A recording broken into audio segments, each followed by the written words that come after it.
The police captain grabbed her arm and threw her against the wall in front of the entire emergency room. "Get her out of my sight," he snarled. Nobody moved to stop him. Nobody said a word. And then the windows shook. 3 military helicopters descended on Harlow General Hospital in the city of Crestmont, rotors hammering the afternoon air into submission. Armed soldiers in full combat gear poured through every entrance simultaneously.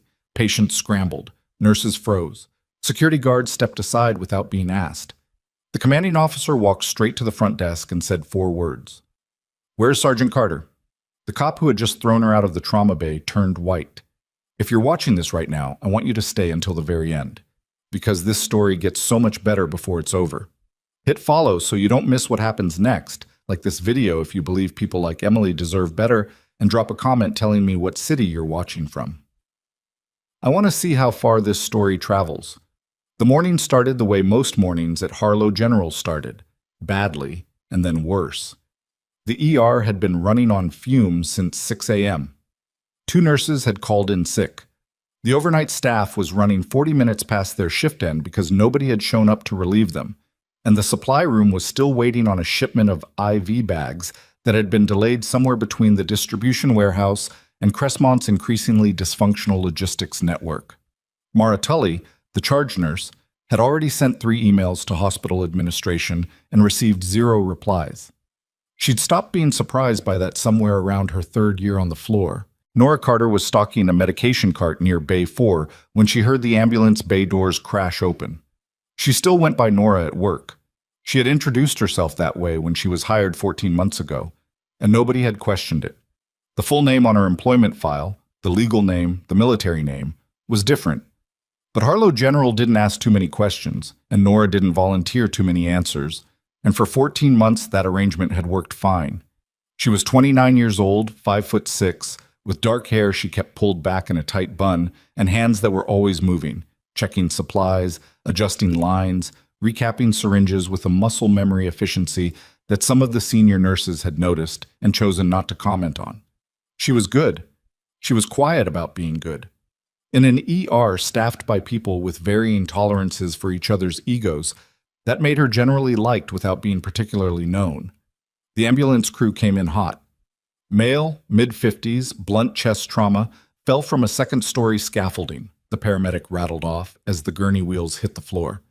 BP 80 over 50, tachy at 120, breath sounds decreased on the left.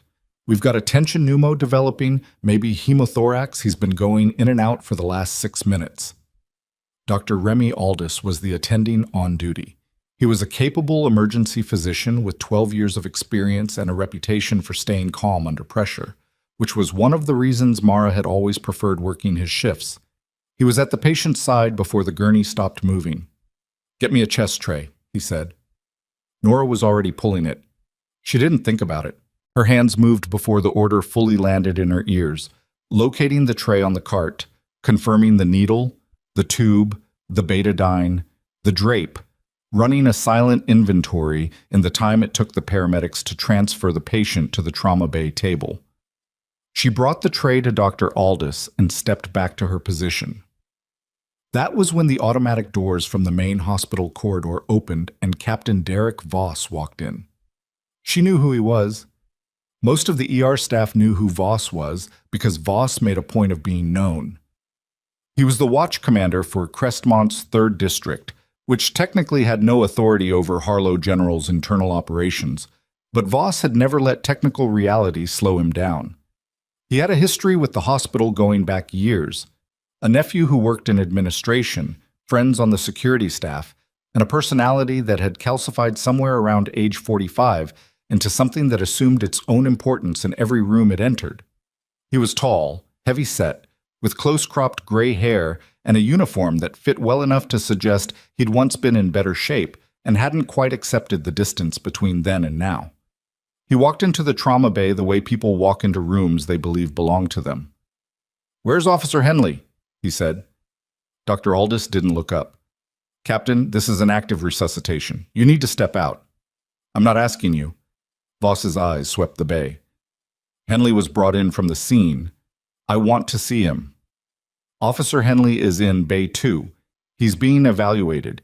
He is stable, and he is not the patient we're working on right now. Please step outside and someone will update you when... I'll decide when I'm updated. Voss moved further into the bay, stepping around a nurse to get closer to the gurney. Nora watched him with the particular stillness of someone who has trained herself to assess threats and do nothing with the assessment until there's a reason to. The patient on the table, whose name she still didn't know, was struggling. She could see it in the way his chest was moving, asymmetrical, labored, the paradoxical motion of a chest wall that had lost structural integrity. Dr. Aldous was preparing for a needle decompression. It was a straightforward enough procedure, but it required space, it required quiet, and it required every person in the trauma bay to be focused on exactly one thing. Voss was not focused on exactly one thing. Voss was standing in the middle of the bay, demanding information about a different patient, radiating a displaced authority that was sucking energy out of the room like a drain. Captain? It was Mara, the charge nurse, stepping up with her clipboard and her 19 years of charge nurse experience, which had given her a specific kind of diplomatic courage. I need you to move to the family waiting area. We will have someone with you in 10 minutes, and I need you to understand who you're talking to. Voss turned on her, not loud, but very deliberate. I have a man in this building. I want to see him. You don't get to tell me where to stand. Nora had a syringe in her hand. She set it down carefully on the tray surface. The family waiting area is through the double doors on the left, she said. She didn't raise her voice. She didn't frame it as an argument. She said it the way someone states a fact about geography. Voss looked at her. You talking to me? I am. She met his eyes without particular expression. Doctor, Aldous needs the room clear. Bay 2 is down the hall. Someone will come get you. There was a beat of silence. Mara glanced at her sideways. One of the paramedics who hadn't left yet went slightly still. I don't take direction from nurses, Voss said. Right now you do. It was not aggressive. It wasn't loud. But something about the flatness of it landed wrong for Voss. Or maybe it landed exactly right, in the sense that he heard it correctly and hated what he heard. He stepped toward her. Not quickly. He wasn't a man who needed to rush, but with the kind of deliberate closing of distance that was itself a statement. What's your name? Nora Carter. Nora Carter. He repeated it like he was deciding something. You've got a lot of nerve for someone in scrubs. The patient is waiting, she said. Dr. Aldous looked up then, briefly, and whatever he saw in the dynamic in front of him made him say, Captain, I'm asking you to please step out. His voice was polite and final. Voss pointed at Nora. We'll finish this conversation. He left. The bay exhaled.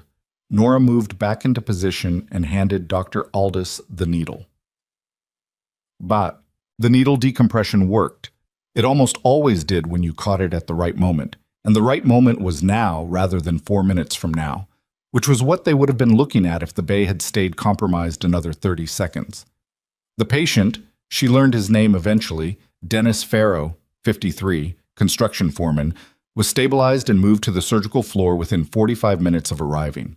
Nora wrote her notes and went back to the medication cart. The morning kept moving. That was the thing about the ER that she had come to rely on. It kept moving whether you were ready or not, and the movement was its own kind of mercy. There was no time to marinate in anything. There was only the next patient, the next procedure, the next set of vitals to interpret. She had been working at Harlow General for 14 months because she had needed work, and Harlow General had needed nurses, and Crestmont was far enough from Fort Driscoll and the life she'd left there that it felt like a sufficient distance. It wasn't a calculated plan. It was more like stopping running because you'd gotten tired and the place where you stopped happened to have a hospital that was hiring. She didn't talk about Fort Driscoll. She didn't talk about the deployment to the Balthus Mountain region that had lasted 22 months, and that she still saw sometimes in that specific peripheral way that wasn't quite dreaming and wasn't quite waking. She didn't talk about the field hospital at FOB Kellerman or the medevacs that came in on nights so cold the equipment froze, or the things she had learned to do with limited resources and no backup, and a patient who was running out of time faster than medical textbooks acknowledged was possible. She was a nurse. She stocked medication carts and monitored IVs, and talked to scared patients and caught errors on orders before they reached the pharmacy. She was, as Voss had said, someone in scrubs. She preferred it that way. Captain Voss came back at 11:40. He had, it turned out, checked on Officer Henley, who had a fractured wrist and a mild concussion from a vehicle pursuit gone sideways, and was already complaining about the food, and spent the remaining time between then and now building something in his own mind that required resolution. He came back with 2 hospital security guards, which told Nora something about how the intervening hours had gone for him. She was in the nurses' station when he arrived. She saw him before he saw her, which gave her approximately 4 seconds to observe his posture and the set of his jaw and make an accurate prediction about where this was heading. He spotted her and walked over. "Carter," he said. "Captain, we have a problem." "Do we?" "You interfered with law enforcement in an active incident." She looked at him steadily. "I asked you to step out of a trauma bay." Officer Henley's case was active. That made it a law enforcement matter. You obstructed access. Officer Henley was in Bay 2. You were in the trauma bay with a critical patient. She kept her voice even. Those are different rooms. Don't get smart with me. His voice had the quality of someone who's done this enough times that they expect it to work. I'm documenting this as an obstruction incident. I'll be speaking with your chief nursing officer this afternoon, and I'd recommend you... Recommend I what? The question hung there, not quite defiant, more like she was genuinely curious about how he planned to finish the sentence. Voss glanced at the security guards, then back at her. I'd recommend you consider whether you want to make this harder than it needs to be. Mara appeared from around the corner. She had that particular expression she wore when she was being watched and knew it. Careful, professional. Her spine very straight. Captain, if you have a concern about staff conduct, the process is to file a formal report with hospital administration. I can get you the contact information. I'm filing a report. He didn't look at Mara. He looked at Nora. I'm also requesting this nurse be removed from any patient care areas during law enforcement visits pending review. That's not how our protocols work, Mara said. Then your protocols need updating. He held Nora's gaze for another moment, then turned away with the deliberate pace of a man who is accustomed to having the last word by virtue of being the one who decides when the conversation is over. Nora watched him walk away. She went back to the medication cart. The formal complaint arrived at 2:15 p.m. She knew because the CNO's administrative assistant, a woman named Phyllis, who had been with the hospital for longer than most of the department heads, came down to the ER floor and asked Nora to come upstairs when she had a moment. Phyllis delivered this message with the specific, careful neutrality of someone delivering news they were not allowed to have an opinion about. Nora finished the IV she was hanging and went upstairs. The chief nursing officer was a woman named Diane Breckett, early 50s, efficient, with the manner of someone who had navigated hospital administration long enough to view conflict primarily as paperwork. She had Nora's employment file on the desk in front of her when Nora sat down, which told Nora that someone had moved fast. Captain Voss has filed a formal obstruction complaint, Breckett said. He's requesting you be restricted from the emergency department pending an investigation. He was in the trauma bay during an active resuscitation, Nora said. I asked him to step out. I understand that's your position. It's also what happened. Breckett folded her hands. Nora, I've known Derek Voss for 8 years. He has significant relationships within this hospital's administrative structure. I'm not saying the complaint is valid. I'm saying that managing this carefully matters more right now than establishing who was right. What does managing it carefully look like? It looks like you agreeing to work in the medical surgical unit for the next 2 weeks while we conduct a review. It looks like not engaging with Captain Voss or his officers directly. It looks like letting this settle. Nora was quiet for a moment. And if another critical patient comes in while I'm upstairs on med-surg, other nurses will handle it. Like they would have handled Bay 1 this morning? Breckett didn't answer that directly. I'm trying to protect you, Nora. This is the path of least resistance. I understand. She kept her voice neutral. When does the reassignment start? Monday. She stood up. Is there anything else? Breckett looked at her for a moment in a way that might have been something.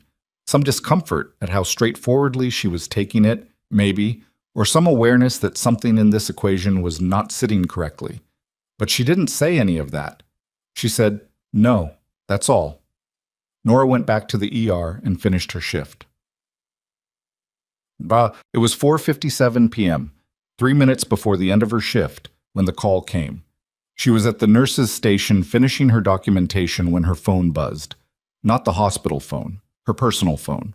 The number was one she had not seen in over 2 years, but she knew it before the screen finished loading. She stepped into the hallway. "I almost didn't answer," she said. "But you did." The voice on the other end was Colonel Marcus Webb, and the fact that his voice had the particular quality of controlled urgency that she associated with bad field situations made her straighten slightly. "What happened?" "Caldwell's down." The name hit like a physical thing. She leaned against the hallway wall. General Aaron Caldwell, the man who had run the surgical support operation at FOB Kellerman. The man who had personally held a retractor steady for 40 minutes in a field tent at 2 a.m. while she worked on a patient who should have died 6 times over before she finished.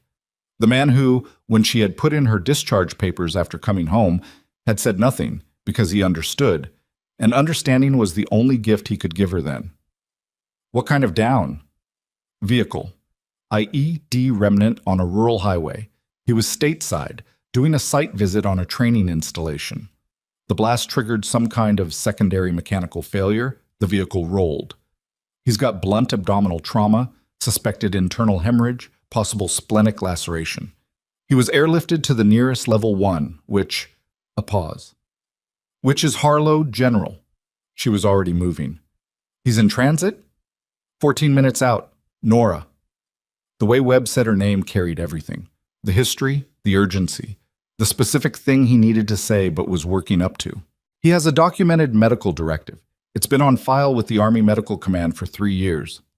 She stopped moving. "Tell me," she said. "In the event of critical trauma requiring emergency surgical intervention, he has listed you as his designated clinical coordinator. By name, Sergeant Nora Carter." A pause. "The Army is sending assets to the hospital. They'll be there before he arrives." "Marcus, I'm a floor nurse at a civilian hospital right now. I'm not..." "You're not anything that matters less than what that directive says," Webb said. "The Army doesn't care what unit you're assigned to. His paperwork names you. Our people will handle the command structure, but we need you in that building and in that OR." She was in the stairwell now, moving back down toward the ER. 14 minutes, she said. 12 now. She hung up.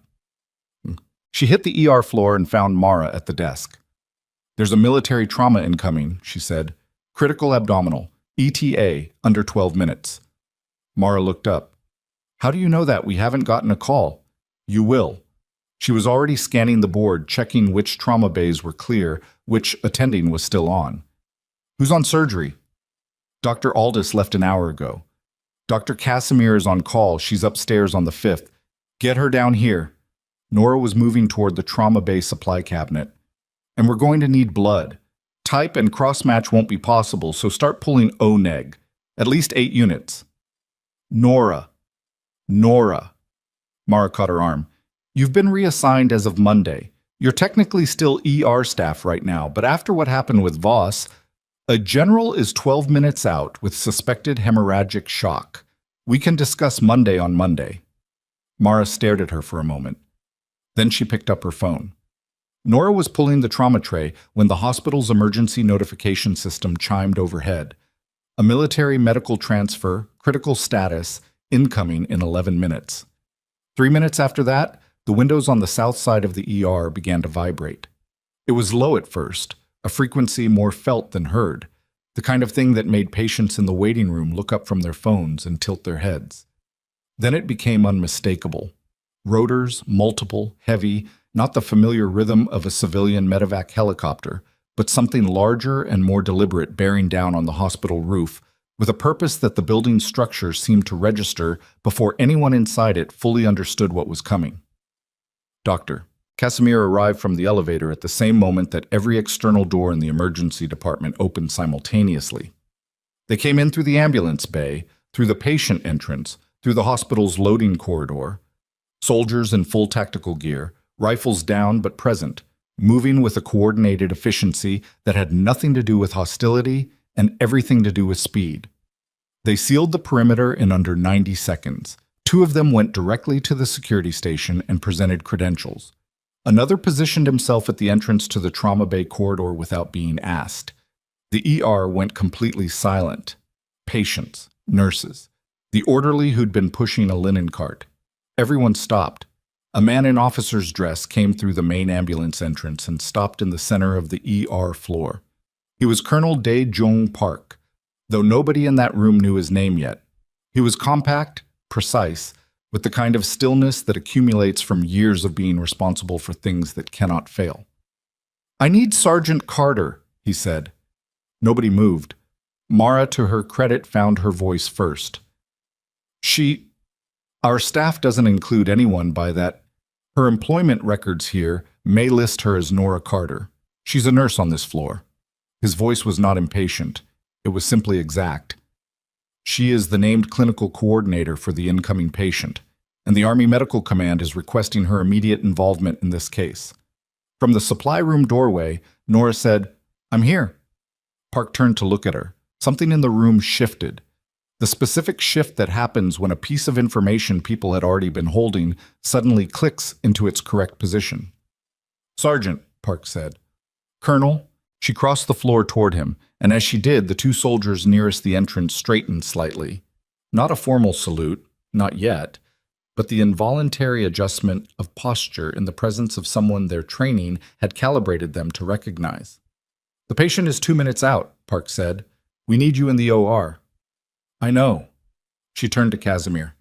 "Doctor, I'll talk you through what I know about his medical history on the way upstairs. He's going to need a laparotomy and probably a splenic repair. We won't know how much of the spleen is salvageable until we're in."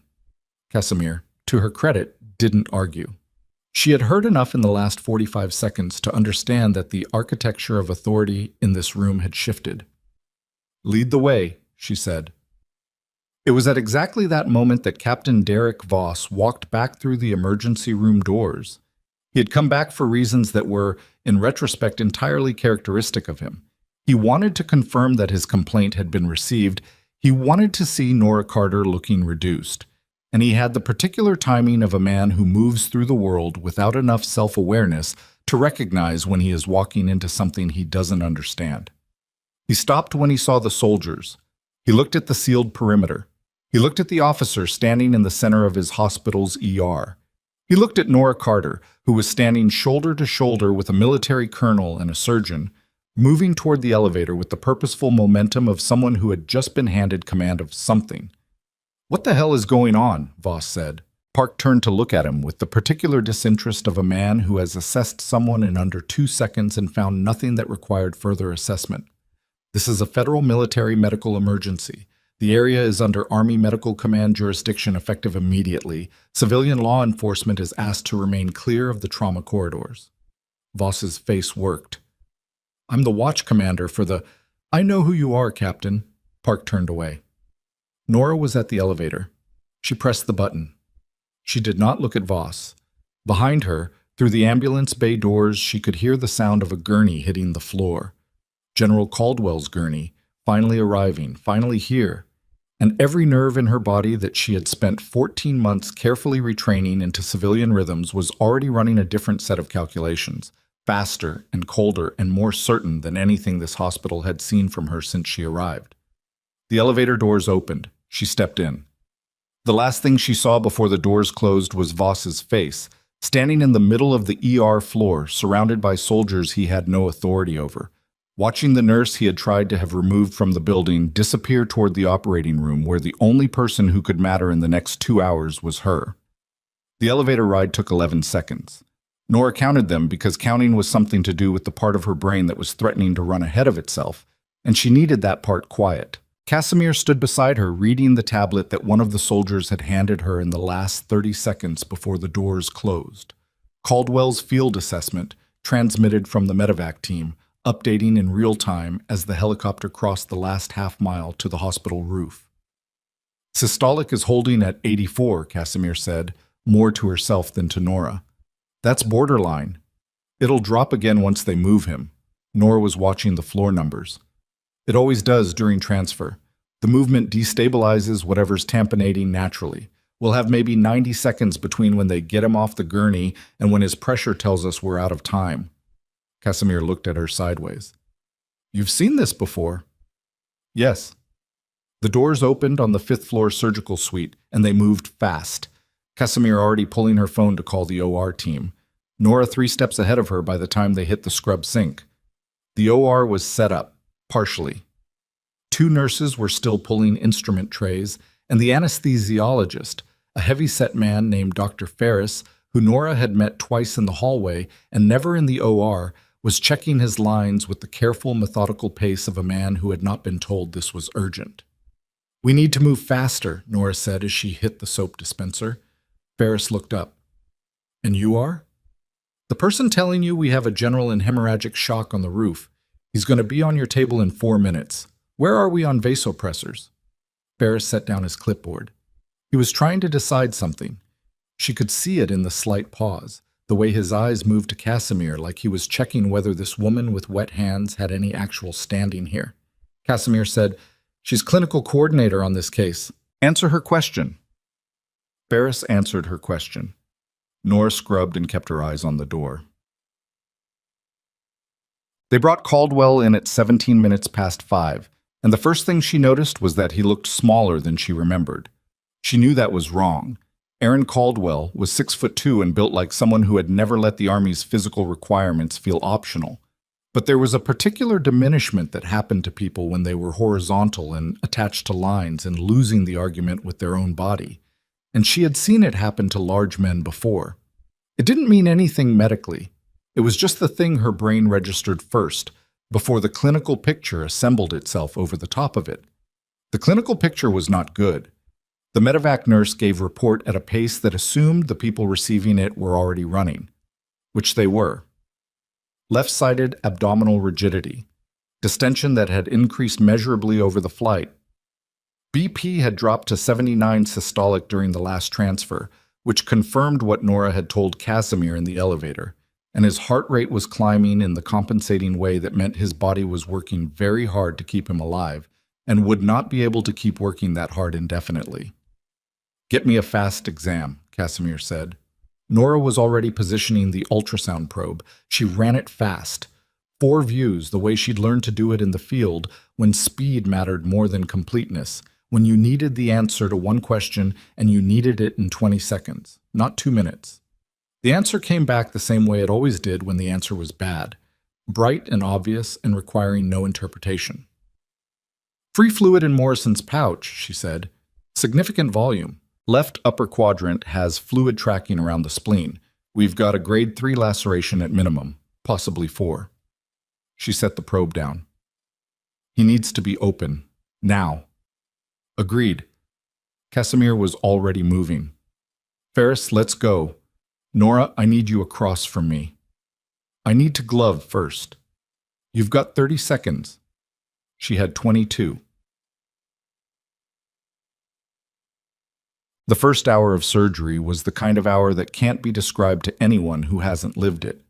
Not because the words don't exist, but because the words exist in a different order and at a different speed than the actual experience.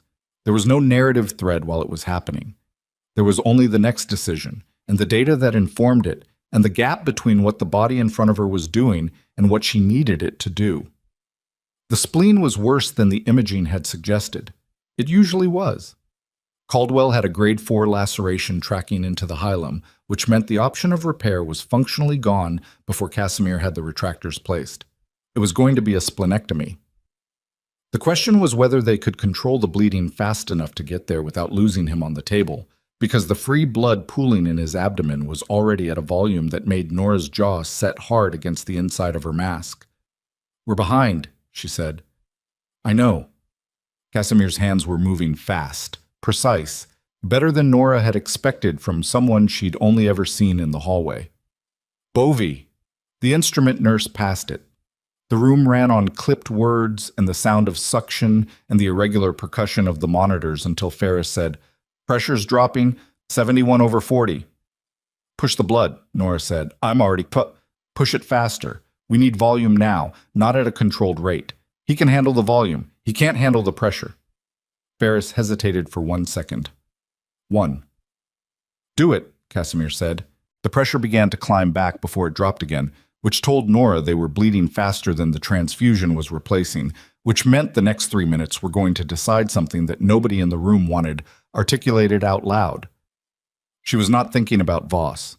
She was not thinking about Beckett, or the formal complaint, or Monday's reassignment, or the 14 months of careful, quiet civilian life she had built here that was currently, somewhere below her on the 5th floor, being systematically dismantled by the presence of 3 Army helicopters and 40 soldiers. She was not thinking about the elevator, or the look on Voss's face, or any of the things that had felt large and consequential 4 hours ago. She was thinking about the Hilar vessels and the angle of approach, and the fact that Casimir's left hand was positioned 1 centimeter short of where it needed to be. "Shift your hand left," she said. Casimir shifted, the angle opened, and Nora moved. Ted. She had done this before. Not this surgery, not this patient, not this hospital, but this specific negotiation between speed and precision where one wrong movement was the difference between control and catastrophe, and she had done it in conditions that made a fully equipped surgical suite feel like an embarrassment of luxury. She had done it in a tent at -8 degrees with a generator-powered overhead light that flickered twice and went out for 4 seconds while she was mid-procedure, and she had kept her hands exactly where they were in the dark until the light came back. She had done it with incoming fire audible through the walls, and a patient whose blood pressure was so low the monitor had stopped giving reliable numbers, and she had worked off pulse character and skin color and the way his chest was moving because that was what was available. This was not that. This was cleaner and better lit, and she had 2 surgeons and an anesthesiologist and a full instrument set and blood products running through 2 lines simultaneously. This was the best possible version of a bad situation, and she moved through it with the particular efficiency of someone who has calibrated their sense of urgency against much harsher standards. She worked alongside Casimir without discussion, the way 2 people who understand the same language work. Not explaining, not narrating, just doing and anticipating and catching each other's gaps.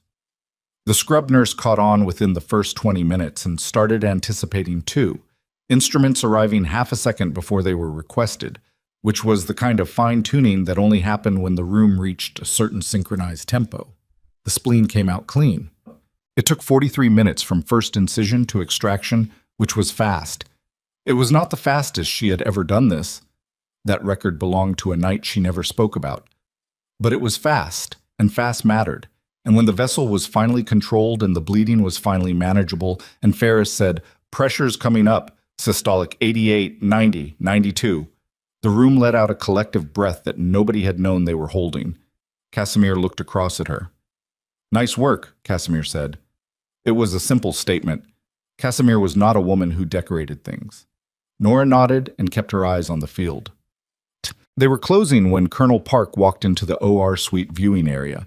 She could see him through the glass, standing with his hands behind his back, watching the table with the specific expressionless attention of someone whose expressionlessness is itself an expression. 2 of his soldiers were with him. One of them was writing something on a tablet. She did not know what was happening in the rest of the hospital.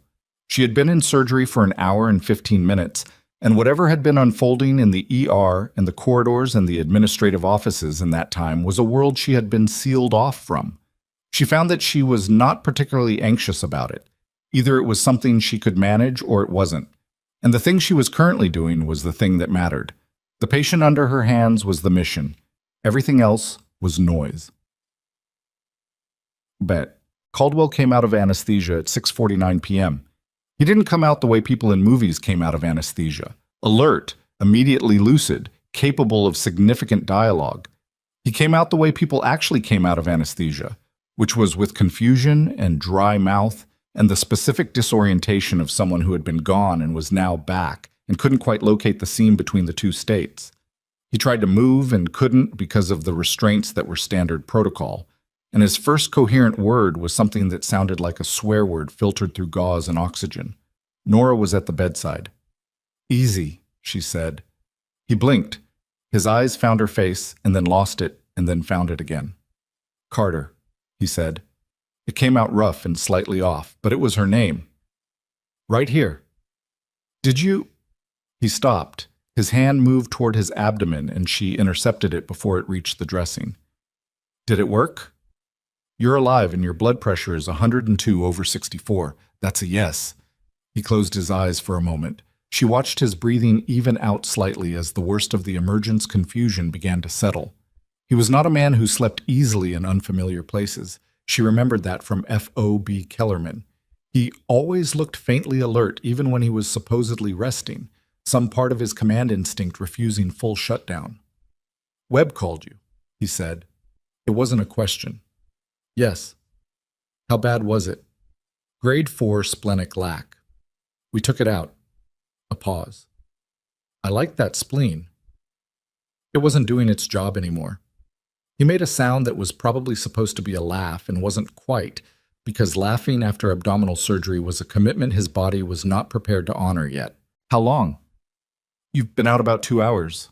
She adjusted his oxygen line, which had shifted slightly. There's going to be a recovery process. You know what splenectomy recovery looks like. I've read the literature. Then you know you're not going anywhere for a week at minimum. Nora. His voice had changed slightly. The clinical fog was still there, but he was pulling through it toward something more deliberate. Are you in trouble here? She looked at him. Why would I be in trouble? Because Webb told me about the cop, and because I know you. His eyes were steadier now, despite everything. The man's constitution was genuinely remarkable. You didn't just quietly step aside. I did what I needed to do. That's not a no. She was quiet for a moment. Outside the recovery room window, she could see 2 soldiers stationed in the corridor, and through the corridor's far-end glass, another pair at the elevator bank. The Army had not reduced its footprint in the hospital. If anything, in the time she'd been in the OR, it had gotten more organized, less emergency deployment and more deliberate occupation of the space. There's a formal complaint against me, she said. The watch commander for the 3rd District wants me pulled from the ER. Caldwell's jaw set. Name, he said. It doesn't matter right now. It matters to me. General Aaron. She caught herself. They had been past rank in private since the 2nd year of her deployment, but she had not used it in 2 years, and it sat differently now. You just came out of major surgery. Right now you rest. Right now you tell me the name. She held his gaze for a moment. Then she said, Voss? Captain Derek Voss, 3rd District. Caldwell was quiet. Something moved behind his eyes that she recognized. Not anger exactly, but the thing that sat underneath anger in people who had learned to process urgency without letting it make them stupid.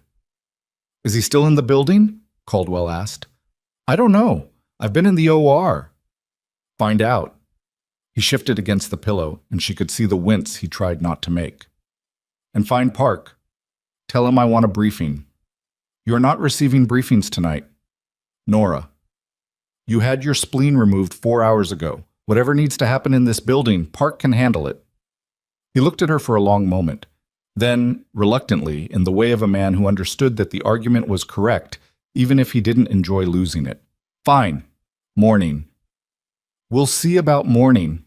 She checked his vitals one more time, made a note on the chart, and stepped out of the recovery room into the hallway where Colonel Park was waiting for her with the expression of a man who had been waiting for a while and had not found the waiting particularly pleasant. He's stable, she said. Good. Park fell into step beside her, which she took as a sign that what he had to say was not something he wanted to stand still for. While you were in surgery, we pulled the hospital's security footage from the emergency department. She kept walking. And? Your police captain has a history in this hospital that is considerably more extensive than this afternoon. Park's voice was measured. He was someone who understood that the delivery of information was itself a form of action.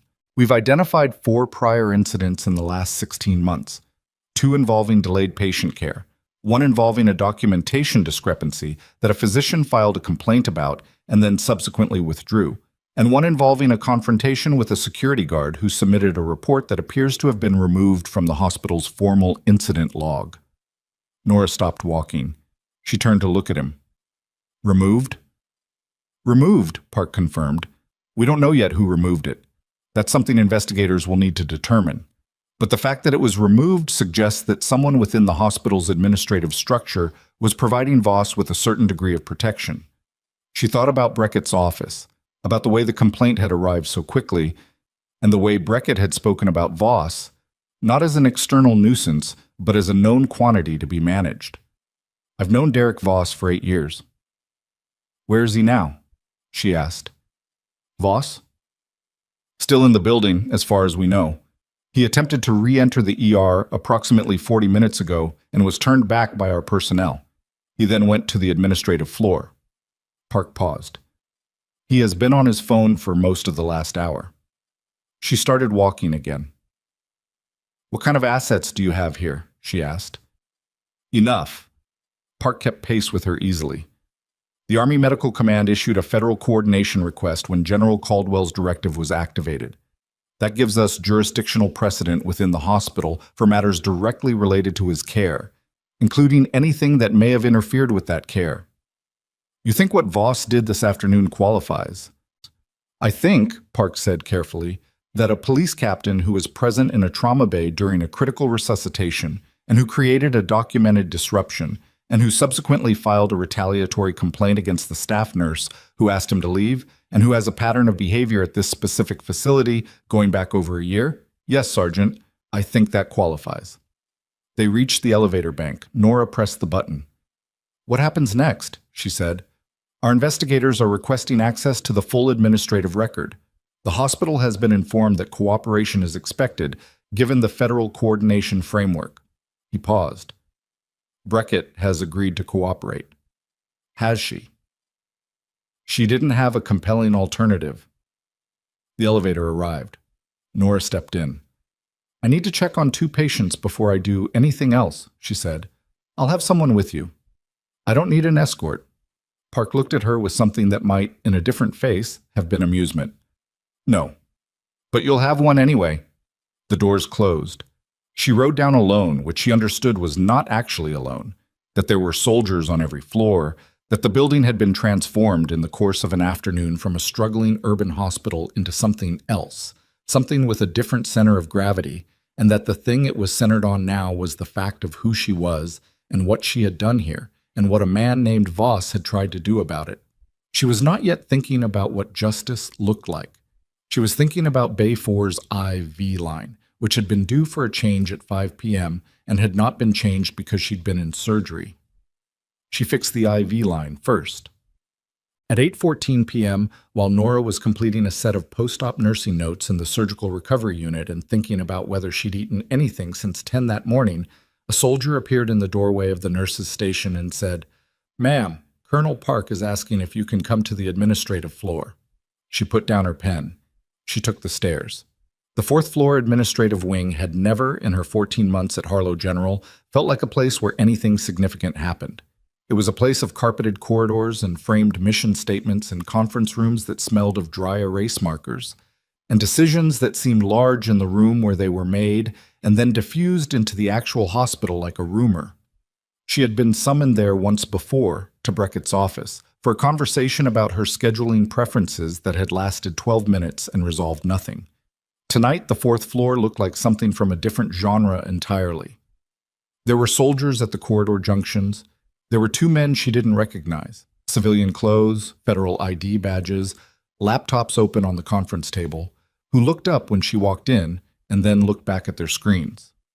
There was a portable document scanner set up against the wall running at full capacity, paper feeding through it in a continuous mechanical exhale. And there was Captain Voss sitting in a chair near the window at the far end of the conference room, his uniform jacket off, his face the color of someone who has spent the last 2 hours being systematically stripped of the things he believed were keeping him safe. He looked up when Nora walked in. For a moment, neither of them said anything. Voss's jaw worked. He was not a man who knew how to be small in a room, but the room was doing something to him regardless, and the something was visible in the way he sat. The posture trying to hold a shape it could no longer quite maintain. This is a mistake, he said. Whatever you think you're building here. I'm not building anything, Nora said. You think a few soldiers in a hallway changes what you are? His voice had the particular quality of someone whose anger has outlasted the circumstances that generated it, still burning on residual fuel. "You're a nurse. You were insubordinate. You interfered with law enforcement. That doesn't go away because you're Captain Voss." Park's voice came from the doorway behind Nora. She hadn't heard him arrive. "You are not required to continue speaking. In fact, I would recommend against it." Voss looked at Park. His mouth closed. Park set a folder on the table in front of Nora. "Our investigators found something in the hospital's administrative records that we believe you should see." She opened the folder. It was a printout of an incident report, the kind that was supposed to be logged in the hospital's formal system and retained for 3 years per regulation. The date was 11 months ago. The reporting party was Marcus Gould, a security supervisor at Harlow General, who had since transferred to a facility in another city. The incident described Voss entering the hospital after hours, bypassing the front security checkpoint and accessing the administrative pharmacy record storage without authorization. The report noted that Gould had confronted him and that Voss had told him to lose the report. Below the report was a second document, a hospital administrative memo, dated 3 days later, signed by Diane Breckett. Marcus Gould had received a formal warning for unauthorized access to administrative spaces that same week. Nora stared at the documents for a long moment. Then she looked at Voss. Something in his face told her he recognized what she was holding, and something deeper told her he had believed, until this moment, that those particular documents no longer existed. "Where did you find this?" he said. His voice had changed. The residual fuel was gone. "Digital records are more persistent than people assume," one of the federal investigators said from across the room. Without looking up, the silence that followed was the kind that happens when a room full of people simultaneously understands that the ground has shifted and nobody is ready yet to name the new terrain. And then Nora's phone buzzed. She looked at the screen. It was a text from the recovery room nurse upstairs. A number she recognized, a message she did not expect. "General Caldwell is asking for you. He says it's not medical. He says bring Colonel Park." She showed the message to Park. Park read it. For the first time since she'd met him 4 hours ago, he looked surprised. They took the stairs. Park was 3 steps ahead of her and moving fast, which told her something, because Park was not a man who moved fast without reason. She matched his pace without asking why, and they hit the recovery floor in under 90 seconds, which was good because whatever Caldwell had decided to do from a hospital bed, 8 hours post-splenectomy, was not going to wait for an elevator. The recovery room nurse, a young man named Teo, who had the look of someone who had seen a great deal in the last 4 hours and was quietly recalibrating his entire understanding of what a Tuesday could become, stepped aside when they came through the door. "He wouldn't take the second sedative," Teo said, not accusingly, just as information. "He said he'd take it after." "After what?" Nora said. Teo looked at the door. She went in. Caldwell was sitting up at an angle that was going to cause him real discomfort in about 20 minutes, and he would not admit it. He had the kind of face that registered pain as a mildly interesting problem rather than a signal to stop, which had made him both extraordinary in the field and genuinely difficult to manage in recovery. His color was better than it had been in the OR. Still pale, still carrying the particular translucency of significant blood loss recently replaced, but his eyes were clear and fixed on the tablet one of Park's soldiers had brought him, which he was reading with the concentrated attention of a man working a problem. "You should be lying down," Nora said. "I was lying down." He turned the tablet toward her. "Read this." She took it. It was a preliminary report from the federal investigators, not formatted for her, not summarized, the raw version that Park's team had compiled from the hospital's administrative records. She read fast, the way she'd learned to read field assessments, pulling the essential structure out of the detail. The essential structure was worse than she'd expected. It wasn't just the removed incident report. The investigators had found a pattern going back 26 months, a systematic arrangement between Voss and at least 2 members of Harlow General's administrative staff that had allowed him consistent informal access to hospital resources, records, and personnel decisions in exchange for what the document described as favorable law enforcement scheduling around the hospital's exterior perimeter. It was not a formal bribery arrangement. It was the kind of corruption that doesn't have a clean name. Accumulated favors and protected relationships, and the gradual erosion of the line between professional cooperation and something else entirely. 3 nurses had filed informal complaints about Voss's behavior in the ER over the past 2 years. None of those complaints had been formally logged. The security guard's report, the one Gould had filed 11 months ago, was not the only document that had been removed. There were 2 others. Nora set the tablet down. "How did they find all this in one afternoon?" she said. Park, who had come in behind her, said, "They didn't. Some of this was already flagged by a federal compliance review of this hospital's administrative practices that began 8 weeks ago, and that has nothing to do with this afternoon. Today accelerated access to records that were already under preliminary examination." She looked at him. "So this was already being investigated." Quietly, Park took the tablet back. Today made it less quiet. Caldwell shifted against the pillow, and she could see the small involuntary tightening around his eyes that he immediately smoothed. "What's Voss saying?" he asked Park. "Currently, very little. His union representative arrived 40 minutes ago and advised him not to speak, which is his right." Park's voice was neutral. "The investigators have enough from the documentary record that his cooperation is not essential to establishing the pattern." "What about Breckett?" Nora said. "She has retained private counsel and is cooperating selectively." Park set the tablet on the bedside table. "She is not, to use precise language, in an enviable position." Caldwell said, "What do you need from me?" Park said, "Your formal statement activating the directive. On record, dated today, confirming that Sergeant Carter was operating under Army Medical Command authorization when she performed her duties in this hospital. That insulates her from any remaining civilian administrative action." "Done." Caldwell held out his hand for the tablet. "Give me the form." "You don't need to do that tonight," Nora said. Both men looked at her. "He just had surgery," she said to Park, aware of how it sounded and not particularly caring. "He can do it in the morning when he's not running on half his blood volume and 1 hour of post-anesthesia recovery." "The formal complaint against you is still active," Park said. "Until the directive statement is on record, then it's active until morning. I've had worse things pending than a complaint from Derek Voss." She put her hand on the tablet before Caldwell could reach it. "You rest. This waits 8 hours. If something changes, I'll wake you."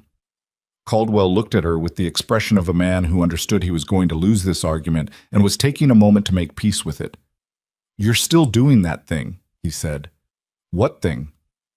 "The thing where you make a decision about someone else's welfare and present it as logistics." "It is logistics.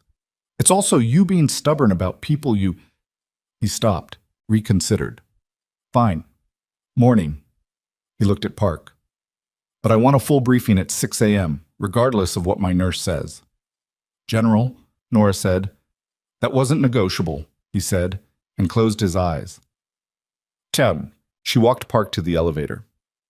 "There's something you didn't put in the preliminary report," she said. It wasn't a question. Park pressed the button. "Several things. Reports at this stage are necessarily incomplete." "I'm not asking about completeness. I'm asking about the thing you chose not to include." She watched his face. He had a controlled face, Park. The kind of face that gave you information primarily through what it withheld.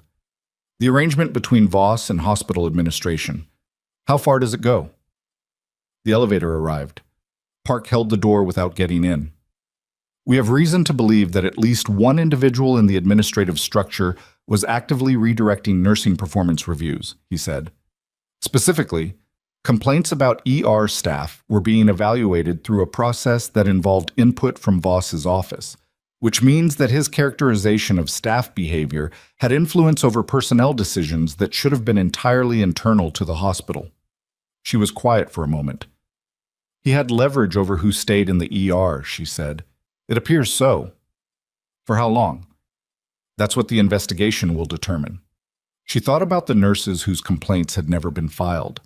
She thought about Mara, who had been charge nurse for 19 years and who had absorbed Voss's behavior with the practiced calm of someone who had learned to see which fights were survivable. She thought about Marcus Gould, who had written a truthful report and been given a formal warning for it and had left the hospital shortly after. "The people he pushed out," she said, "or kept quiet. That's part of the record, too. Yes, Park said. It will be. He got in the elevator. The doors closed. Nora stood in the corridor for a moment with the particular quality of stillness that comes not from calm, but from having too many things moving at once and needing a fixed point to stand on. She found one, eventually, in the form of a nursing station that needed its midnight supply count completed. And she went and did it because some things didn't stop being necessary because the world was rearranging itself around them. The call came at 11:43 p.m. She was in the break room on the surgical floor, eating the first real food she'd had since morning, a container of leftover rice from the staff refrigerator that she was reasonably certain was hers and only mildly uncertain about the date, when her phone rang. The number was a Crestmont prefix she didn't recognize. She answered. "Is this the nurse?" The voice was male, older, carrying the specific texture of controlled anger that had been sitting too long and was beginning to cure into something harder. "The one from the ER today?" She set down the fork. "Who is this?" "My name is Aldridge, Frank Aldridge. I'm on the board of directors of Harlow General." A pause. "I've been on the phone with Diane Breckett for the last 2 hours, and before that I was on the phone with people I'd rather not name, and I want you to understand something very clearly." "Go ahead," she said.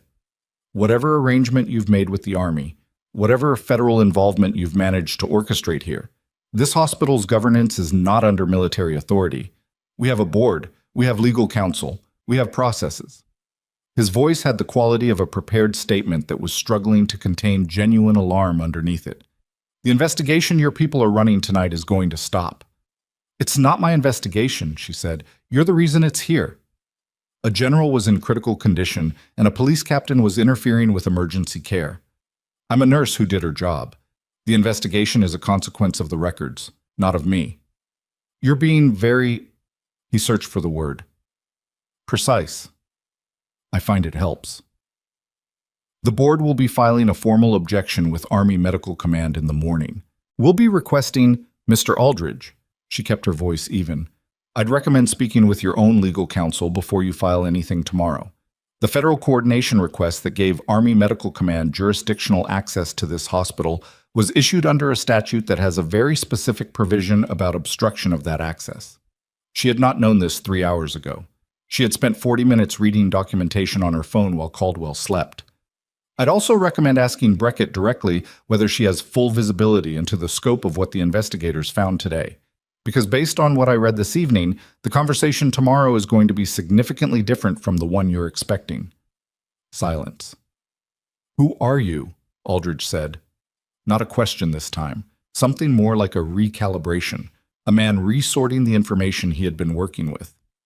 My name is Nora Carter, she said. I work in the ER. She picked up her fork. Good night, Mr. Aldridge. She hung up. She finished the rice. At 2:17 a.m., the ER paged her. Not for a patient, for Mara, who was still there because Mara was apparently always there, or at least was always there on the days when the hospital's foundation was being audited. She was at the nurse's station with a stack of printed incident reports, and the look of someone who had been sitting with a decision for several hours and had finally made it. I kept copies, Mara said. Nora sat down across from her. Of what? Mara slid the stack across the desk.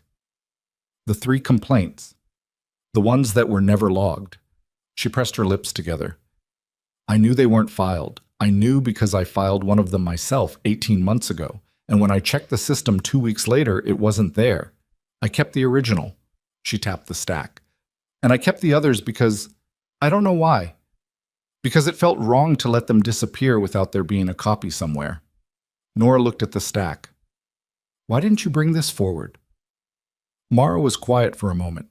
She had the look of a woman who had given herself the same question many times.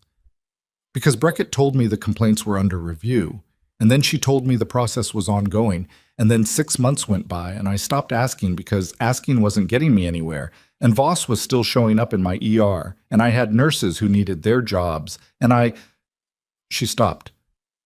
I made a choice I'm not proud of. You protected your staff. I let him stay. The difference hung between them. Nora didn't try to resolve it because Mara didn't need it resolved. She needed it acknowledged, and those were different things. The investigators need these, Nora said. I know. Mara looked at the stack. That's why I printed them. Nora took the documents. She sat with them for a moment, feeling their weight, the specific gravity of 18 months of a thing that was wrong and was documented and had been kept in a drawer. You did keep them, she said. That matters. Mara nodded once, briefly, like someone receiving a small thing they needed but weren't going to make much of. They sat in the night quiet of the ER for a while, the monitor sounds and the distant hospital sounds wrapping around them, and then a call came in and Mara went back to work, and Nora went upstairs to deliver the documents to the investigator who was still in the conference room with his scanner and his open laptop and his particular federal patients. He took them without surprise, which meant he had been expecting something like this. That was the thing about patterns. Once you knew the shape of one, you could predict where the pieces were likely to be. She checked on Caldwell at 3 a.m.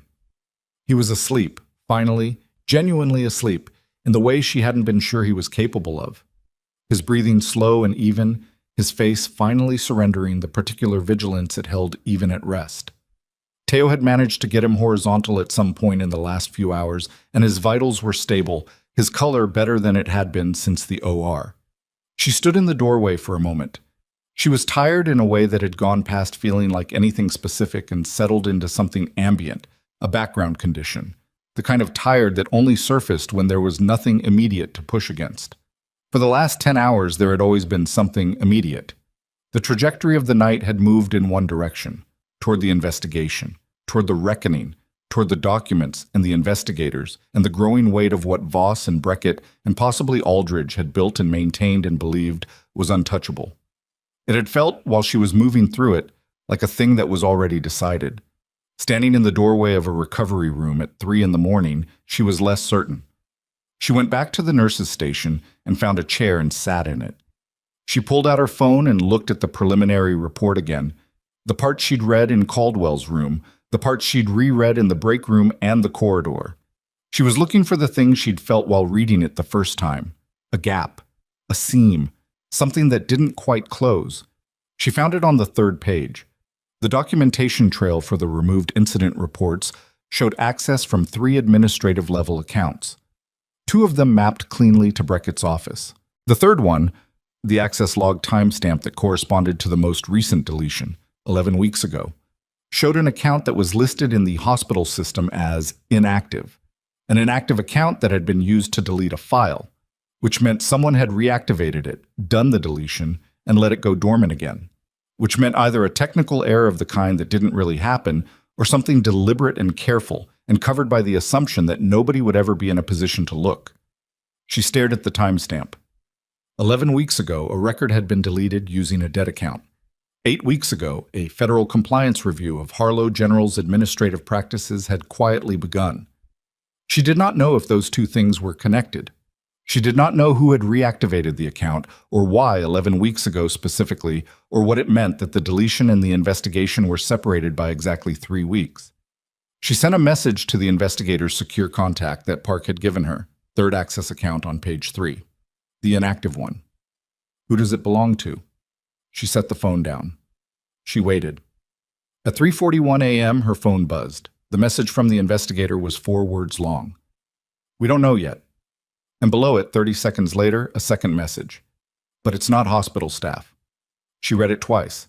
Somewhere on the 4th floor in the administrative conference room where a scanner had been running since 6 p.m., something had just become significantly more complicated than a police captain with bad boundaries and a hospital administrator with poor judgment. Her phone buzzed a 3rd time. This time, it was a number she didn't recognize, a different prefix, a different area code, a number that had not contacted her before. The message read, Sergeant Carter, you should stop asking questions about the account, for your own sake. She looked at the message for a long moment, her thumb hovering over the screen. Then she forwarded it to Park, stood up, and walked directly to the elevator. Park was already on the phone when the elevator opened on the 4th floor. He was standing in the corridor outside the conference room, his back to the wall, his voice low and clipped. The kind of conversation that happens in the margins of larger events when someone with authority needs to speak to someone with more of it. He saw Nora come off the elevator and held up one finger without breaking stride in whatever he was saying, and she stood 3 feet away and waited, reading his posture the way she had learned to read postures in contexts where the words were inaudible. He was not alarmed. He was recalibrating. She had learned the difference. He finished the call and looked at her. "You forwarded the message." 2 minutes ago. "I saw it." He glanced down the corridor toward the conference room. "The number traces to a prepaid device purchased in Crestmont 11 days ago. No registered owner." 11 days? She said. "Yes?" "The federal compliance review started 8 weeks ago." "Correct." Someone knew the review was coming and started preparing. She kept her voice level, but the thing she was building in her mind as she spoke it aloud had an architecture that was colder and more deliberate than anything she had been prepared for when this day started. The inactive account deletion was a cleanup job. 11 weeks ago, someone used a dead system account to remove a record, 3 weeks before the federal review began. Which means either they knew the review was coming before it was publicly known, or they were the reason it was coming, Park said. The corridor was quiet. Down at the far end, through the conference room's glass panel, she could see the investigator still at his laptop, and beyond him the portable scanner, and next to it a second man she hadn't seen before who was on his own phone, standing very still. "Who initiated the compliance review?" she said. Park was quiet for a moment in a way that told her he was making a decision about what to share and how much. "An anonymous tip," he said. "Submitted through the Federal Health Oversight Channel. Detailed, specific, included document reference numbers." He paused. The kind of tip that comes from someone inside the administrative structure. Someone who wanted the review to happen, but couldn't go on record. That's one interpretation. What's another one? Someone who wanted the review to happen in order to control where it went. She absorbed that. The implications took a moment to assemble because they pointed somewhere uncomfortable, toward the idea that the thing she had been reading as a straightforward corruption case might have a layer underneath it that was less straightforward and had been engineered by someone with more patience and more purpose than Voss or Beckett had demonstrated at any point today. "The threatening message," she said. "Stop asking questions about the account. For your own sake." She looked at Park directly. "That's not Voss. Voss doesn't have a prepaid phone and a cleanup operation. Voss is the kind of man who threatens people while standing in front of them." "Agreed," Park said. "So who is it?" "That," Park said, "is what we're going to find out." He turned toward the conference room. "Come in. There's something you need to see." On. The second investigator's name was Harlan Briggs, and he had the look of someone who had been doing federal work long enough that the specifics of any given case had stopped surprising him while the patterns still occasionally did. He was somewhere in his 50s, with a gray field jacket over a shirt, and the kind of unremarkable face that was itself a professional asset. He nodded at Nora when she came in without introduction, as if her presence had already been accounted for in a briefing she hadn't attended. He pulled up a document on his laptop and turned the screen toward her. "Inactive account," he said. "System designation AC4471. Hospital issued it originally to a compliance officer who left Harlow General 3 years ago. The account should have been deactivated on departure. Standard protocol. It wasn't. It sat in the system, technically dormant, but not deleted." He scrolled down. 11 weeks ago, it was accessed remotely. Off-site IP routed through a proxy. The deletion we identified took 40 seconds. Whoever did it knew exactly where the file was.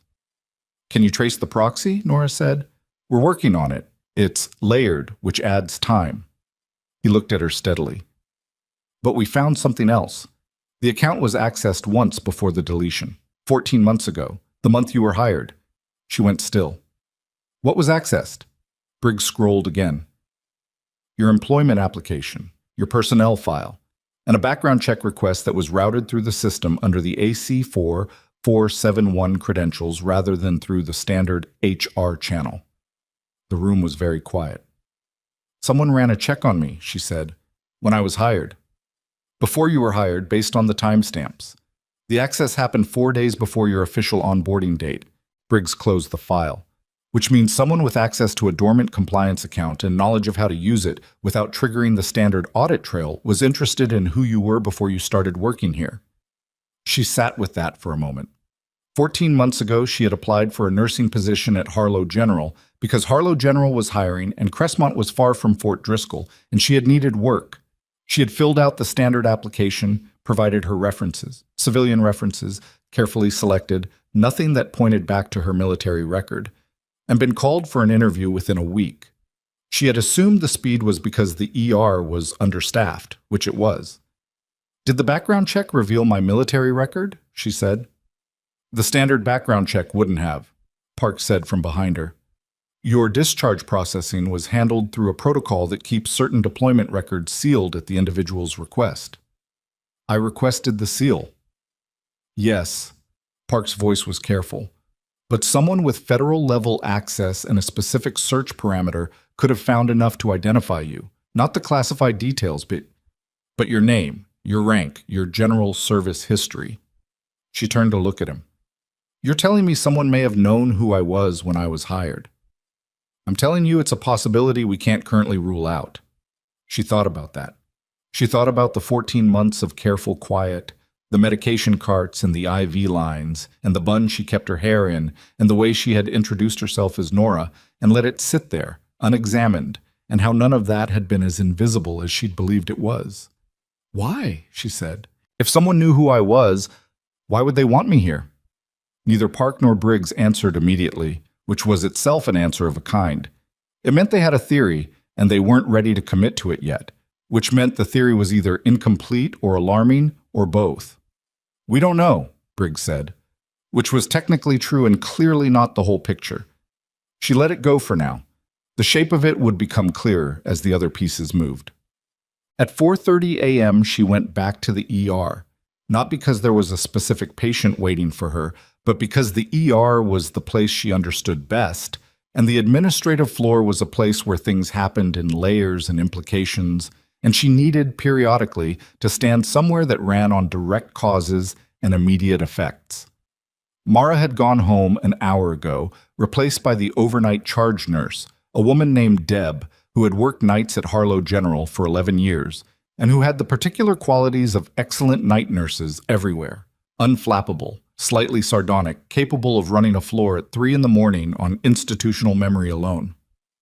Deb nodded at Nora when she came in and went back to her documentation without asking why she was there at this hour, which was exactly the response Nora needed. She found a chair near Bay 4 and sat in it.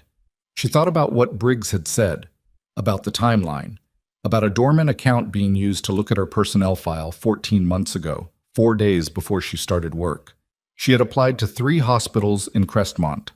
Harlow General had called her back first. Within 48 hours of her application, which had seemed fast but not impossibly fast for a short-staffed ER, she had not thought about it further because there was no reason to think about it further. Now she was thinking about it. Someone had known she was in Crestmont, or had found out she was applying and run a check, or had been watching the employment system for her name and acted when it appeared. All 3 of those possibilities pointed in a direction that made the events of today feel less like a coincidence and more like a long game being played by someone she had not yet identified. She was missing something. She closed her eyes and ran the timeline from the beginning. Not from today, from before today. From the deployment, from FOB Kellerman, from the things that had happened there and the people who had known about them, and the reasons someone might want a combat-trained trauma nurse with a sealed military record working at a specific hospital in a specific city. She opened her eyes. There was a reason. She could feel the shape of it even if she couldn't see the detail yet. She pulled out her phone and sent a message to Webb. Not Park, but Webb, who had been her connection before any of this started and who had known her when she was a different version of herself. Marcus, Kellerman. Who else knew what I could do? She waited. It was 4:40 a.m. Webb replied in 6 minutes, which meant he was awake, which meant he was already somewhere in this. His reply was 3 words. Call me now. She went into the corridor and called. Tell me what you know, Webb said. She told him. All of it. The inactive account, the pre-hire background check, the threatening message, Briggs's implication that her presence at Harlow General might not have been accidental. She told him fast, in the clipped, efficient way they had communicated FOB Kellerman when time mattered and excess was waste. Webb was quiet for a moment when she finished. "You remember Hartfield?" he said. She did. Brigadier General Leon Hartfield, the logistics commander who had overseen supply chain operations in the Balthus region during the last 8 months of her deployment, a man she had interacted with exactly twice in professional settings, and found both times to be precisely the kind of officer who moved resources for reasons that were never fully articulated. "What about him?" she said. "He retired 14 months ago," Webb said. 3 weeks before you applied to Harlow General." "That's a coincidence." "It might be." Webb's voice had something careful in it. Except that Hartfield's post-retirement disclosure filing listed a consulting arrangement with a private healthcare management firm that holds a minority stake in Harlow General's parent network. She leaned against the corridor wall. "He went into healthcare consulting," she said. "The firm is called Valor Group. They're not large. They manage a portfolio of regional hospitals in secondary markets. Harlow General is one of 8 facilities they have a stake in. And Hartfield is consulting for them." "As of 14 months ago, yes." She thought about it. She thought about a retired brigadier general who knew her record, who had watched her work at FOB Kellerman, who had the federal access to run a search on a sealed file, who was now connected to the hospital she was working at. She thought about why someone with those connections would want her specifically in this building. And then, in the way that things sometimes clicked, not because of new information, but because the existing information finally arranged itself correctly, she thought about Caldwell. Aaron Caldwell, who had been at FOB Kellerman. Aaron Caldwell, whose medical directive listed her by name. Aaron Caldwell, who was a general with significant operational knowledge and who had, in the last few years of his career, been involved in several procurement reviews that had flagged irregularities in military supply chain management in the Balthus region. Supply chain management that Hartfield had overseen.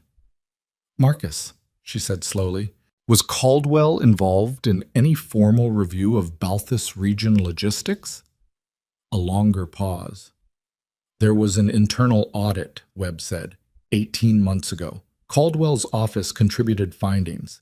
Nothing was publicly adjudicated, but several contracts were quietly terminated. Another pause. Hartfield's network was adjacent to one of those contracts. She said nothing for a moment. "Someone wanted me here," she said, "positioned in this hospital, with access to the ER." She was building it as she said it, and the architecture was ugly. "Because they knew Caldwell's directive listed me. Because they knew that if Caldwell ever came in critical, I'd be the one in the room with him." "Nora!" "And if something went wrong in that room," she said, "something that looked medical, something that could be attributed to the complexity of the case, a nurse with a sealed record, a history that couldn't be easily verified, a complaint already on file from a police captain." "Stop," Webb said. His voice was sharp in a way it rarely was. "Don't say it." She stopped. The corridor was empty. Somewhere a ventilation system cycled and the sound moved through the walls and settled. "Is Caldwell secure?" Webb said. "Park has people on the floor." "That's not what I asked." She was already moving toward the elevator. She took the stairs. 3 flights, faster than waiting, and she hit the surgical recovery floor at a controlled pace that was not quite running because running in a hospital corridor at 4:50 a.m. was the kind of thing that escalated situations in unhelpful directions. She moved past the nurse's station with a nod to Teo, who was still on shift, and went directly to Caldwell's room. The soldier outside his door was there. That was correct. She checked his face, alert, not distracted, tracking her approach with the kind of attention that meant he was doing his job properly. She showed him her hospital badge from habit, and he stepped aside. Caldwell was asleep. She stood at the threshold and did a rapid visual check. Lines, monitors, the rise and fall of his chest, the quality of his color in the low room light. Everything was as it should be. His vitals on the monitor were stable.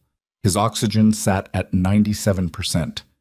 He was sleeping the deep way of someone whose body had finally won the argument. She stood there for 20 seconds, maybe 30, doing nothing except verifying that the man was alive and intact and that nothing in this room had been touched. Then she stepped back out and looked at the soldier. "Has anyone been in this room in the last 2 hours?" she said. "Teo, about 90 minutes ago. Vitals check." The soldier paused. "And a woman from hospital administration about 40 minutes ago. She said she was doing a patient census check." Nora's jaw tightened. What did she look like? The soldier described her. Early 40s, dark blazer, hospital ID badge, dark hair, no name he had caught. He had let her check the door panel, look in briefly, and leave. Standard enough to not flag. "Was she on the approved visitor list for this patient?" Nora said. The soldier's face changed slightly. "There's an approved list?" She went to the nurse's station. Teo pulled up the room access log. The woman had badged in using a hospital administrative credential, a valid credential, correctly registered, belonging to an employee in the billing department named Sandra Lowe, who had no medical role and no clinical reason to be on the surgical floor at 4 a.m. "Has Sandra Lowe ever done a patient census check before?" Nora said. Teo pulled the access history. Sandra Lowe's badge had accessed the surgical recovery floor exactly once before tonight, 14 months ago, the week Nora was hired. She called Park. He answered on the first ring, which meant he was still awake, which meant the night had not been quiet for him either. "Someone badged into Caldwell's floor 40 minutes ago using a billing employee's credentials," she said. "No medical role, no clinical reason. She was at his door." She kept her voice steady because the alternative was not useful. "I need you up here, and I need you to find out where Sandra Lowe is right now and whether she's aware her badge was used tonight." She heard Park already moving. "On my way." She hung up and went back to Caldwell's door and stood outside it, because the soldier had now been made aware that there was a question about access and was appropriately tense, and because the alternative to standing here was going somewhere else, and she was not going somewhere else. 4 minutes later, Park came off the elevator with 2 soldiers and an expression that had moved past careful into something harder. "Sandra Lowe," he said when he reached her. "Her badge was cloned. The real Sandra Lowe is at home. We just confirmed it. She hasn't been in this building since yesterday morning." "Someone cloned a billing employee's badge and walked onto this floor," Nora said, "and stood outside this patient's room." They looked at each other. "She didn't go in," Nora said. "No." "Why not?" Park glanced at the soldier. "He was visible in the corridor." She thought about that.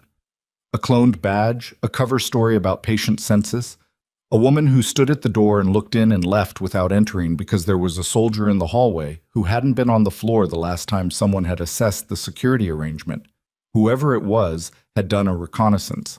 They had checked whether it was accessible, and they had left when it wasn't, which meant they would try again when the conditions were different. "Move him," Nora said. "Excuse me?" "Move him to a different room, now, tonight. Don't log the room number in the public access system. Keep it internal only, accessible to your personnel and the treating physicians." She was already thinking through it, the way she thought through resource allocation in field conditions where the original plan had been compromised. "And put a second person on the door. Not just outside. Inside the room, visible." Park was already on his phone. She went in to check Caldwell's lines before the move because transferring a post-surgical patient at 5 a.m. required that every point of access to his body was correctly secured before they put him on a gurney, and she was not going to let someone else make that call tonight. He stirred when she touched the IV line. "Nora, go back to sleep." "What time is it?" "Early. We're moving you to a different room." He was quiet for a moment, processing. "Why?" Security precaution. She felt him go still in a particular way. Not the stillness of sleep returning, but the stillness of a man who had spent enough years in operational environments to understand what security precaution meant at 5 in the morning without being told the detail. "How bad?" he said. "We don't know yet." "Hartfield," he said. She stopped moving. "You know," she said, "I suspected." His voice was low and rough with sleep and surgery. "When Webb called me about you, and then I ended up here, I suspected. I didn't think it would move this fast. You used yourself as bait." She kept her voice flat, because the alternative was something she was not going to do in a hospital room at 5 in the morning. I was going to be on that highway regardless, he said. The IED remnant was real. But you knew if something happened, activating the directive would bring it into the open, yes. He looked at her in the low room light. I'm sorry I didn't tell you. I didn't know if we're moving you, she said. We'll have this conversation when you're not attached to 2 IV lines. Nora. General. She checked the second line, confirmed the flow rate, and straightened up. Right now, the only thing that matters is that you're in a room where nobody who shouldn't be there can get to you. Everything else waits. He held her gaze for a moment. She held it back. Okay, he said. Just that. They moved him at 5:14 a.m. to a room at the end of a corridor that required keycard access from 2 checkpoints, with a soldier inside the door and a second in the hallway, and the room number not logged in any system that connected to the public hospital network. Nora checked his vitals one more time after transfer, confirmed he was settled, and stepped out. In the corridor, Park was waiting with a look that told her the night had added another dimension. We found the woman from the census check, he said. Who is she? Her name is Vera Dunning. She's a contract administrator employed by the Valor group. Park's voice was precise and deliberate. She was detained in the hospital parking structure 40 minutes ago. She had in her possession a cloned badge, a photograph of Caldwell's original room number, and a phone with recent calls to a number registered to a shell company in Delaware. Nora waited. The shell company, Park said, has a single officer on its board of directors. Hartfield, she said. Leon Hartfield. Park confirmed it the way facts got confirmed when they stopped being theories and became evidence. Retired brigadier general, current consultant to the Valor group, and the man who appears to have spent the last 14 months arranging for Sergeant Nora Carter to be positioned at Harlow General for reasons that are now the subject of a federal criminal inquiry. The corridor was quiet. She thought about 14 months of medication carts and IV lines, and the careful small life she had built in this building, and the possibility that none of it had been as accidental as she had believed. She thought about the complaint Voss had filed, and Brackett's careful management of it, and the 3 nurses whose concerns had been buried, and the web of small corruptions that had made this hospital a place where a man like Voss could operate unchallenged for years, and whether those things were independent of what Hartfield had constructed or whether they were part of the same architecture, the local disorder maintained to keep a certain kind of scrutiny away from a certain kind of plan. She thought about Caldwell, awake in a field tent at 2 a.m., holding a retractor steady while she worked. She thought about the message on her phone. Stop asking questions about the account. For your own sake. I want to talk to Dunning, she said. I'm not interrogating her. I just want to see her face. She looked at Park. I've been in this building for 14 months not knowing I was here for a reason. I want to see the face of someone who knew what that reason was. Park considered it for a long moment. 5 minutes, he said. I'll be in the room. Vera Dunning was sitting in the hospital security office, which had been temporarily repurposed by the federal investigators in the way that federal investigators repurpose things, politely, efficiently, and without leaving much room for objection. She was somewhere in her early 40s, composed in the way of someone who had prepared for the possibility of this moment and found the preparation adequate. She had a corporate stillness about her that was different from Park's stillness. His was earned, hers was performed. She looked at Nora when she came in, and something passed briefly across her face. Recognition, quickly suppressed. You know who I am, Nora said. Dunning said nothing. You've known for 14 months. Nora sat down across from her. Not confrontationally, just sat, in the way she sat in difficult conversations when she wanted the other person to understand that she was not going anywhere. You know my record. You know what I did at Kellerman. You know about the directive. She kept her voice even. What I don't know is whether you understood what would happen to the people in this hospital while you were setting this up. Whether you thought about the nurses Voss pushed out, the complaints that were buried, whether that was part of the plan or just collateral noise. Dunning looked at the table. I'd like to speak with my attorney, she said. That's your right. Nora stood up. I just wanted you to know that I know. She paused at the door. And that it didn't work. She walked out. In the corridor, Park fell into step beside her. Hartfield, she said. Where is he? As of 2 hours ago, his last known location was a private residence in the Crestmont suburbs. Is he aware of what's happened tonight? Park was quiet for a half step. We believe so, he said. His phone activity in the last 3 hours suggests he's been in contact with multiple parties. Another half step. And 40 minutes ago, his vehicle was logged leaving his residence by a traffic camera on Route 9 North. She stopped walking. He's running, she said. We have people on Route 9, Park said, and every exit from Crestmont. His voice carried the particular quality of controlled certainty. Not quite confidence, not quite threat. Somewhere in between. He is not going to make it past the county line. She absorbed that. She stood in the corridor of Harlow General at 5:40 a.m., in scrubs she had been wearing for 23 hours, and looked at the window at the far end of the hall, where the sky outside was beginning to shift. Barely, incrementally, the darkness not quite giving yet, but beginning to negotiate with what was coming.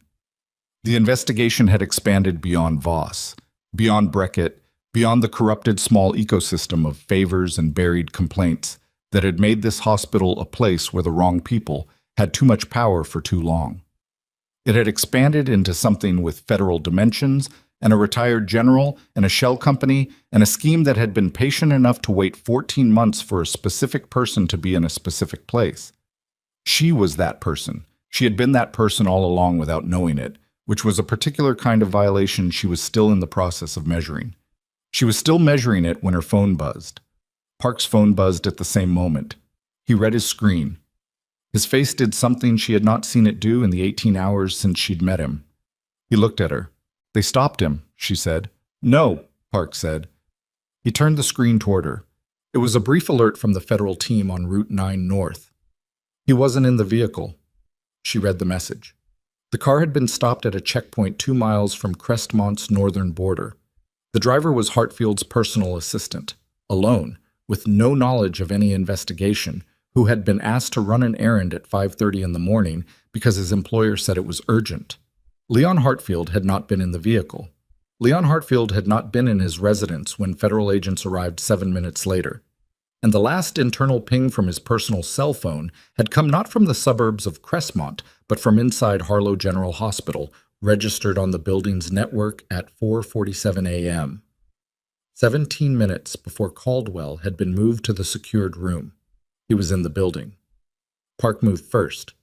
He was already on his radio before Nora had finished reading the alert, calling positions, pulling soldiers from corridor assignments to sweep protocols, his voice low and precise, and carrying the specific urgency of someone who understands that seconds are a currency and he is currently spending them. Nora was thinking about floor plans. She had worked in this building for 14 months.